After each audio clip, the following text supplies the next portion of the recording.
1963년 터키의 한 평범한 남자가 지하실을 수리했습니다. 벽을 뚫었는데 그 안에 동굴이 보였습니다. 들어가 보았습니다. 좁은 곳으로 들어갔는데 끝없는 거대한 지하 도시를 발견했습니다. 지하 85m 깊이 18층 규모입니다. 터키의 카파도키아 테링크유입니다. 입구는 겨우 한 사람이 들어갈 만큼 작은 공간입니다. 하지만 안으로 들어가자 놀라운 세상이 펼쳐진 거죠. 약 2만 명 이상의 사람들이 가족과 가축을 키우면서 함께 살 수 있는 공간이었어요. 로마 제국이 기독교를 박해할 때 그때 신자들이 피난처로 사용했습니다. 입구는 침략자들로부터 보호하기 위해서 좁은 문으로 되어 있습니다. 그 문으로 들어가면 놀라운 도시가 형성되어 있었던 것이죠. 자, 이 문은 예수 그리스도를 통해서 열리는 구원의 문 같아요. 예수님께서 여러 성과 마을에 돌아다니면서 가르쳤습니다. 예루살렘으로 들어오실 때 어떤 사람이 묻습니다. 주님, 구원받는 사람은 적습니까? 예수님은 이 질문에 숫자로 대답하지 않으셨어요. 대신에 좁은 문으로 들어가라 하셨어요.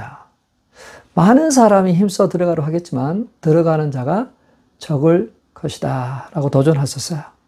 자, 이 좁은 문은 무엇을 가리킬까요? 물리적인 문을 떠올리게 하는 배경이 있습니다. 당시 유대인들은 예루살렘 성전을 잘 알았습니다. 성전으로 들어가는 많은 문이 있었어요. 큰 문이 있고 넓은 문이 있고, 근데 그 중에서도 좁은 문이 있었어요. 좁고 낮아서 사람이 한 명 들어갈 그 정도의 좁은 문이었죠. 양의 문이라고도 합니다. 제물을 드릴 양을 데리고 들어가는 그 문이죠. 자, 예수님께서는 그렇게 말씀하셨어요. 나는 그 문이다. 누구든지 나를 통하여 들어오면 구원을 얻고 드나들면서 꼴을 얻을 것이다.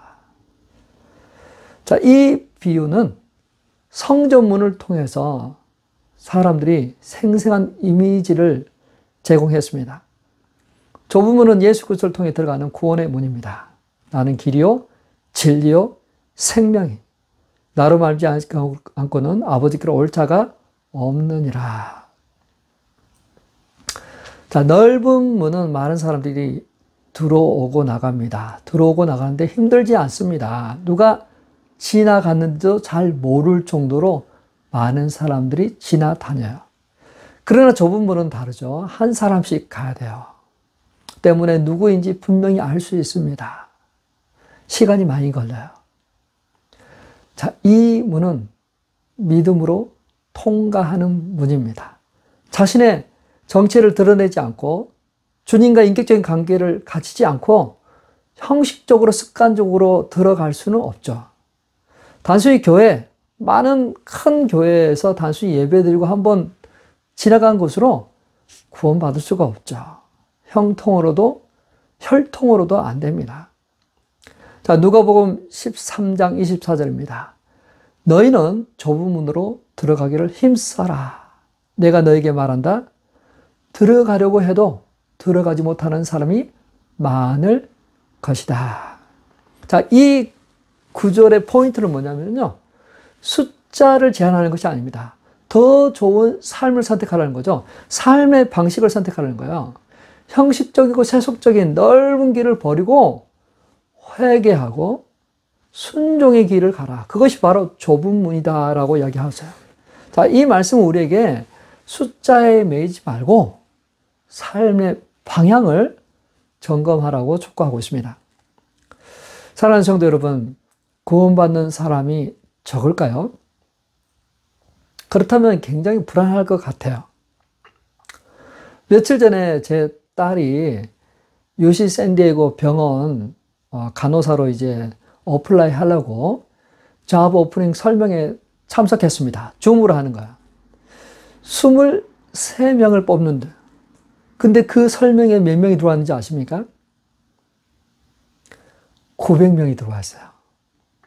자, 그 사람들이 다 어플라이 하지 않겠지만 굉장히 많은 사람들이 관심을 갖고 있고 어플라이 할 것입니다. 경쟁이 대단하잖아요. 불안하죠. 자, 하늘나라에 들어가는 것도 이렇게 경쟁이 심하고 적은 수만 들어간다면 어떨까요? 일부 이단 단체에서는 이 점을 이용합니다. 극히 적은 숫자 안에 들어가도록 푸시하고 있어요. 전도 시간을 채웁니다. 몰몬이나 여호와의 증인이나 신천지가 바로 그렇습니다. 14만 4천 그 숫자 안에 들어가도록, 그 엘리트 그룹 안에 들어가도록 사람들이 힘써 노력합니다. 그러나 그 14만 4천은 상징적인 숫자죠. 구원은 믿음으로 들어갑니다. 믿는 자에게 주시는 은혜의 선물을 받아서 들어갑니다. 하나님이 세상을 이처럼 사랑하사 독생자를 주셨습니다. 그를 믿는 자는 멸망치 않고 구원을 받습니다. 자, 그를 믿는 자는 누구나 들어갈 수 있습니다. 하나님은 모든 사람이 구원을 받기를 원하세요. 진리를 알기를 원하십니다. 복음이 모든 족속에게 전해지기를 원합니다.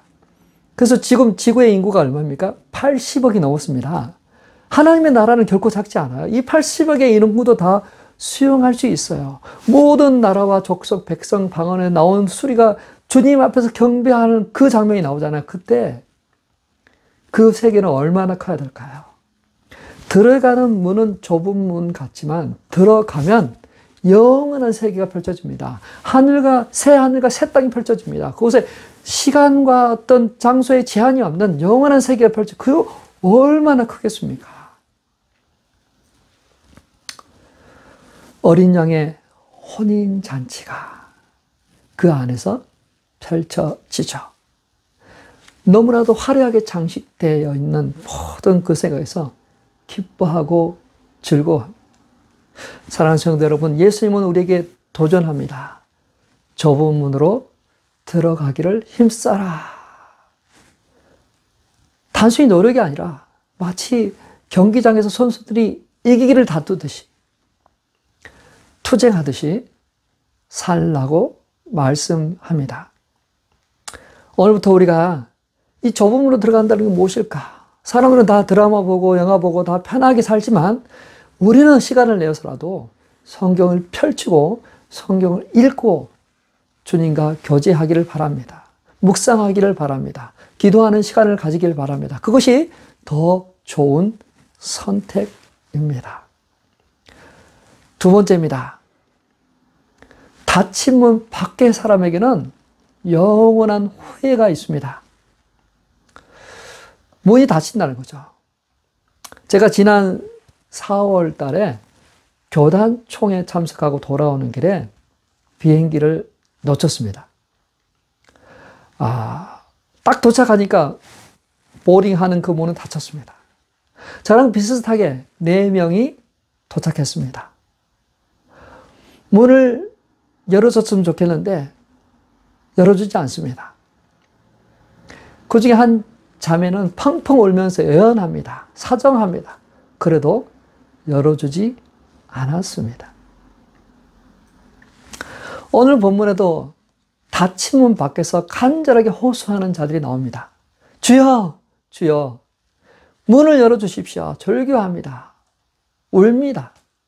이를 갑니다. 이를 간다는 말은 분노, 극심한 고통을 표현하는 말이에요. 후회, 회복 불가능한 실격, 이런 것이죠. 근데 이 울며 이를 가는 소리가 우리의 것이 되지 않기를 바랍니다. 자, 이 문을 닫는 집 주인은 누구입니까? 하나님이죠. 또는 재림하시는 예수님을 상징하기도 합니다. 주인이 문을 닫으면 주인이 문을 닫는 것은 주권에 속하죠. 우리는 그 문을 두드릴 수는 있지만 그 문을 열 수는 없습니다. 주님에게 속해 있어요.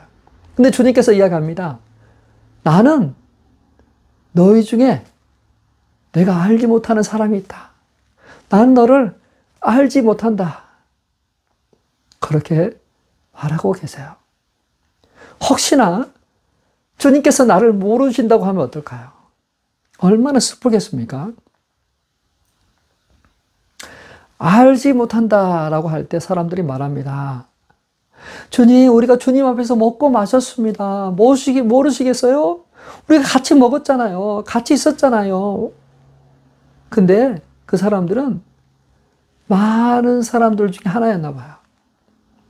그들은 주님과 같이 인격적인 그러한 만남을 가지고 교제를 나누고 그런 친교를 나누는 그런 사람이 아니야. 많은 사람 중에 그 무리 중에 한 사람으로 왔던 것 같아요.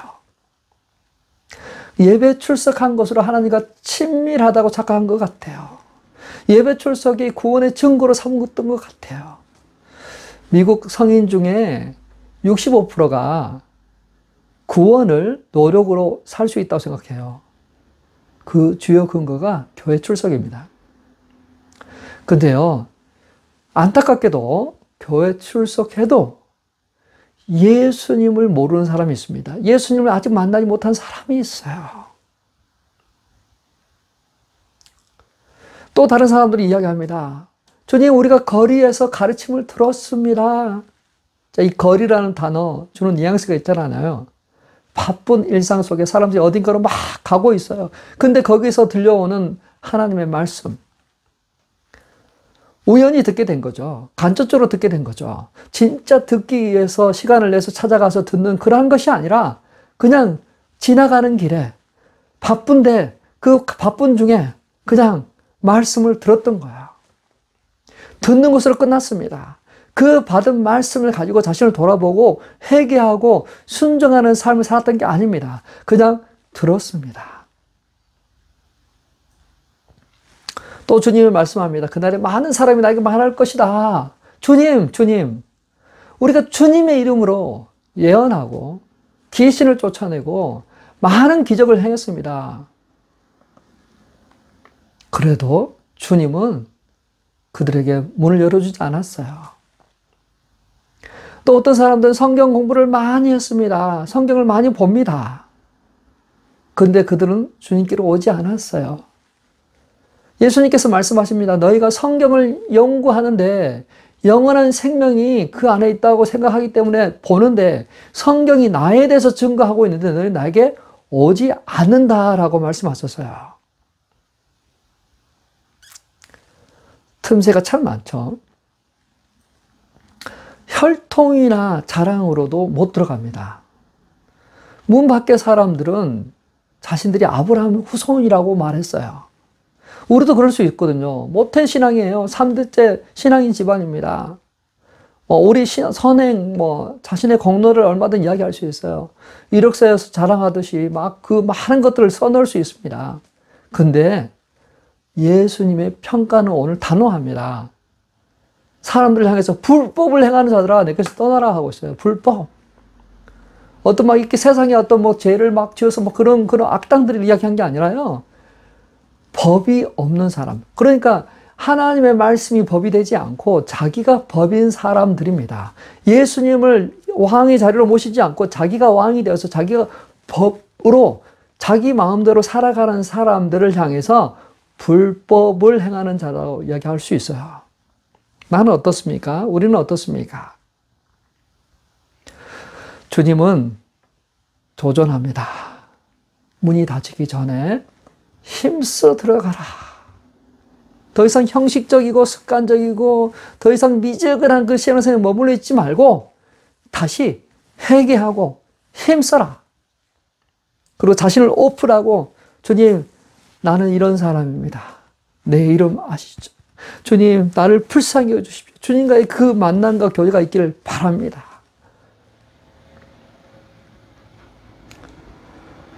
세 번째입니다. 닫힌 문 안에 들어간 사람은 어린 양의 혼인잔치 예복을 입은 그러한 자로 채워지게 될 것입니다. 누가복음 13장 29절입니다. 사람들이 동가서에서 또 남과 북에서 와서 하나님 나라 잔치 자리에 앉을 것이다. 이 잔치는 단순한 모임이 아닙니다. 어린 양의 혼인잔치입니다. 예복을 입은 자들이 있습니다. 좁은 문으로 들어온 자들이, 믿음으로 초대받은 자들이 이 기쁨의 자리에 모두 있습니다. 우리 또한 그 자리에 있기를 축원합니다. 그 자리에 있기를 소망합니다. 이 잔치에 참석한 사람들의 이름이 공개되고 있어요. 아브라함과 이삭과 야곱과 및 선지자들이 하나님 나라에 있다. 아브라함, 이삭, 야곱은 율법이 주어지기 전, 훨씬 전의 사람들이죠. 이들은 율법을 지켜서 구원받은 건 아닙니다. 믿음으로 의롭다 하심을 받았습니다. 주님과의 개인적인 만남과 약속을 받은 자들입니다. 이들의 구원은 혈통도 아니고 어떤 행위도 아니고 율법도 아닙니다. 믿음입니다. 믿음. 하나님이 택하시고 믿음으로 반응한 사람들이 하나님 나라에 들어간 거예요. 모든 선지자들도 그 안에 있습니다. 자, 이들은 율법이 주어진 후 사람들이잖아요. 모세, 이사야, 예레미야, 엘리야. 자, 이들이 하나님 나라에 있다. 예수님께서 말씀하셨어요. 뭘까요? 이들이 강조한 것이 무엇입니까? 외적인 제사가 아닙니다. 율법 준수가 아닙니다. 마음을 새롭게 하는 것입니다. 순종이 제사보다 낫다 그랬잖아요. 옷을 찢지 말고 마음을 찢으라 그랬잖아요.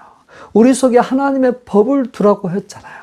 그들은 늘 외쳤습니다. 마음을 새롭게 해라. 믿음으로 하나님 나라에 들어갑니다. 예수님께서 유대인 지도자들에게 경고해요. 처음 된 자가 나중 될 수 있다. 먼저 된 자가 나중 될 수 있다. 복음은 온 인류에게 주어진 축복입니다. 모든 민족이 가서 제자를 삼으려 했습니다. 모든 민족이 초대를 받았습니다. 어린 양의 혼인잔치에 그 예복을 입는 자로 들어오도록 초청을 받았습니다. 이 잔치의 초대장을 받으셨습니까? 어떻게 응답하셨습니까? 천국문 앞에 우리도 도착했습니다. 문이 닫혀 있네요. 이제 두드리고서 이제 들어가야 되잖아요. 그죠? 문지기가 묻습니다. 내가 너를 이 주님의 천국에 들어보내야 될 이유가 무엇이라고 생각하느냐? 우리 성도님에게 그 문 지키는 자가 물어봅니다. 내가 너를 천국에 들어보내야 될 이유가 뭐냐, 이유가. 그때 무엇이라고 말씀하시겠어요? 오늘 본문에 등장했던 사람들처럼 내가 주님과 함께 먹고 마셨습니다. 말씀을 들었습니다. 교회 다녔습니다. 봉사했습니다. 착하게 살았습니다. 그렇게 이야기하시겠어요? 하지만 천국은 누가 들어갑니까? 예수를 믿는 사람이 들어갑니다. 그 문지기에게 이렇게 말하죠. 나는 천국에 들어갈 자격이 없습니다. 나는 공로가 없습니다. 나는 선하지도 못합니다. 나는 자격이 없습니다. 아무리 생각해봐도 나는 자격이 없습니다. 근데요, 나를 위해서 나 대신 십자가를 지신 예수 그리스도를 믿는 것 때문에 내가 이 자리에 왔습니다. 내가 예수를 믿는 것 때문에 내가 이 천국에 들어갈 수가 있습니다. 맞습니까? 맞죠. 오직 예수 그리스도를 믿는 사람만이 그 천국에 들어가는 거죠. 자, 우리 여기서 한번 생각해 볼까요? 좁은 문으로 들어가라. 언뜻 느끼기에는 좀 어려운 길 같죠? 힘든 길 같죠? 근데 아니에요. 잘 생각해 보세요. 예수님께서 그랬잖아요. 수고하고 무거운 짐진 자들아 다 내게로 오라. 내가 너희를 쉬게 하라. 나의 멍에는 쉽고 가볍다 했잖아요. 자, 주님께서 이 천국문을 가는데, 천국으로 들어가게 하는데, 우리가 구원받도록 하는데, 영원한 생명을 얻도록 하는데, 이게 어렵도록 하셨을까요? 아닙니다. 사람으로는 할 수 없을 때 하나님은 할 수 있습니다. 우리 하나님은 너무 쉬워요. 예수를 믿는 자는 천국으로 들어가도록 합니다. 예수를 믿는 자는 구원받도록 합니다. 하나님의 자녀가 되도록 합니다. 이게 쉬운 겁니다. 왜? 예수님께서 우리와 함께 하시거든요. 예수님께서 우리와 함께 하시면서 우리를 깨닫게 하시고 알게 하시고 긍휼을 베푸시고 은혜를 베푸시거든요. 예수님께서 우리를 위해서 보증으로 성령님을 보내주셔서 우리 안에 내주하시도록 우리를 깨닫게 하시고 우리를 인도해 나가시거든요. 그러니까 쉽죠. 내 힘으로 가는 게 아닙니다. 내 힘으로 구원받는 것이 아닙니다. 하나님의 은혜, 주님의 은혜, 그것 때문에 가기 때문에 우리가 쉬운 거예요. 내 행위로 간다 그러면은 100% 잘해야 되잖아요. 근데 내 믿음, 주님의 은혜, 긍휼 때문에 가는 거면 내가 때론 넘어지기도 하고 실수하기도 하고 그래도 괜찮은 거잖아요. 왜요? 내가 주체가 아닙니다. 우리 주님, 만왕의 왕 되신 주님, 나를 불쌍히 여기신 주님, 그 주님의 은혜와 긍휼 때문에 가는 거기 때문에 이 길이 쉬운 거죠. 그렇게 믿습니까? 좁은 길로 가는 게 쉬운 길인 걸 믿으시길 바랍니다. 어려운 길이 아닙니다. 힘든 길이 아닙니다. 사단한테 속지 마세요. 우리 구원의 길 열렸으니 우리가 다 초대에 응하시길 바랍니다. 주 예수를 믿음으로 천국 백성 되시길 바랍니다. 주 예수를 믿음으로 이 땅에 살아있는 동안에 하나님의 거룩한 백성으로서의 삶을 살아가시길 바랍니다. 풍성한 삶을 살아가시길 바랍니다. 행복과 즐거움이 넘치는 그러한 구원받는 삶을 살아가시길 축원합니다. 축원합니다. 기억하십시오. 우리가 꼭 사람들이 가는 길을 향해서 사람들이 많이 가는 곳에 가보다 주님이 원하시는 곳, 주님이 기뻐하시는 곳, 주님과 함께 교제하며 즐거워하는 그곳에 있기를 주의 이름으로 축원합니다.